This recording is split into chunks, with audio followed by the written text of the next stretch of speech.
Hey everyone, this is Professor Davis, and I wanted to show you how to use opposing viewpoints in context for discussion 2 and your research paper, your essays. So first I'm going to log into my CC.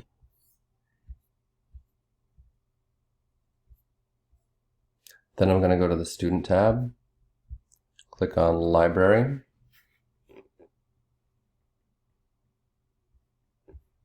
go to Databases, A through Z database list.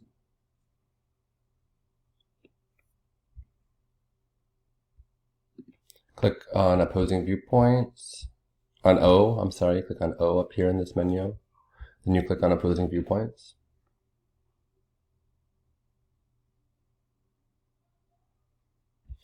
When you get to opposing viewpoints, you type in your search. It should be a simple search like schools and COVID.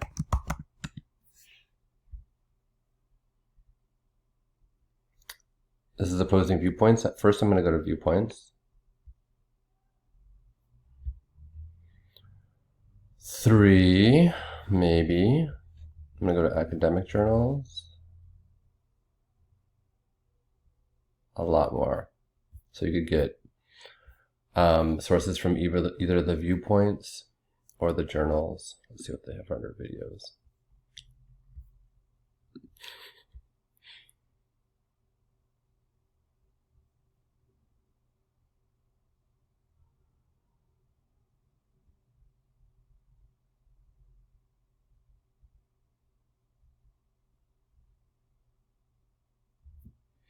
I might use that first one. That could be interesting, but the videos don't. So in opposing viewpoints as a source, I would use something either from the viewpoints or the academic journals in discussion 2, and then later using your own search terms, like if you're doing a paper about, let's say,